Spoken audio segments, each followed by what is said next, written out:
It's Kayla, and right now I'm just chilling at this park, enjoying life with my sister. We're out here hiking, breathing in that fresh air, and connecting with the birds, connecting with the nature. Right now it's winter. Winter is the perfect symbol of rebirth, rebirth, rebirth, rebirth. You know, we're all rebirthing, transformation, becoming anew, shedding our skins, coming out of the cocoon.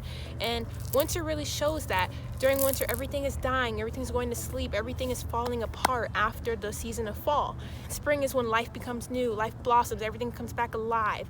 And so winter just shows a really good time to go inward. Right now is a really great time for you to go inward, do the inner work, do the shadow work.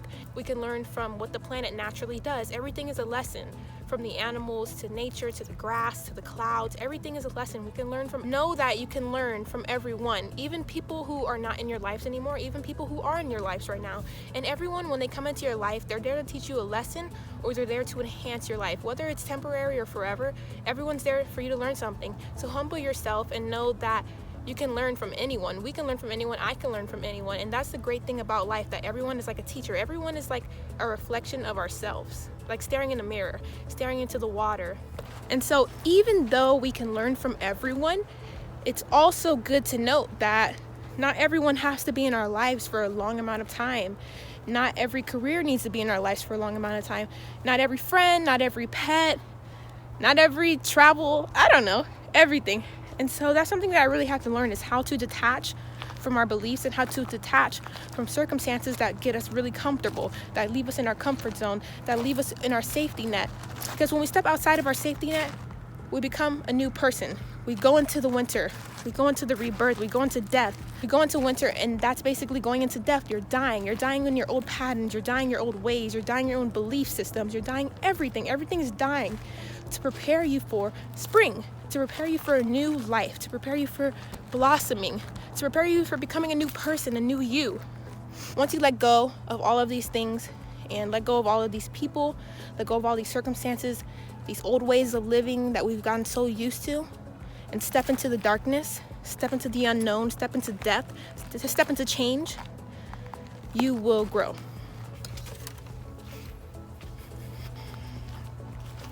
This is a really cool tree. Look at this tree. Look at this place. This place is going through winter. This place, and it's not snowy over here, but everything is dying.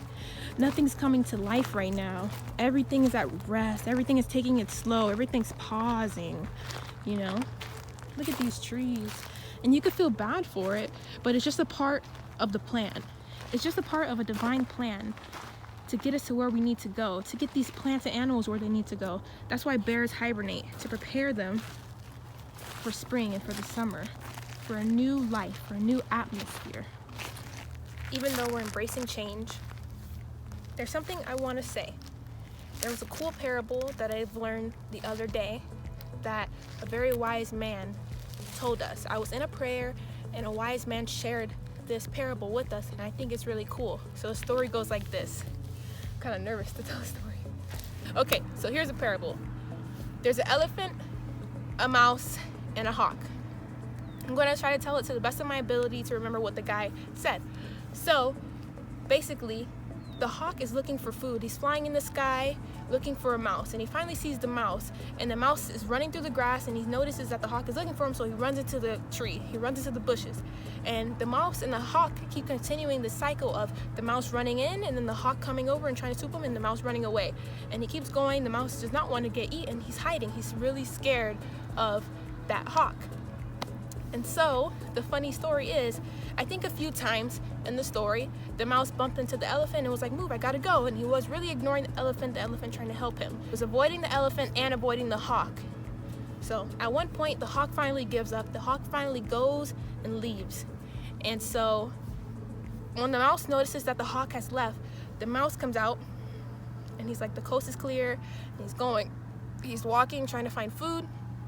And then for some odd reason, the elephant is also there, and he decides to take a poop.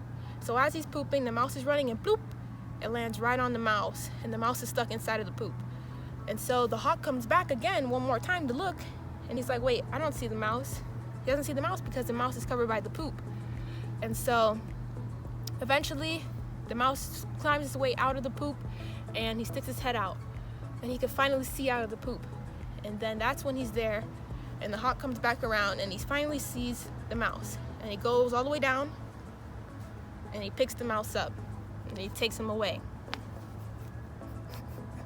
And that's the story. The story is basically to show that not everyone that poops on you is your enemy, and not everyone that takes you out of it is your friend. And when he told this story, it was so awesome.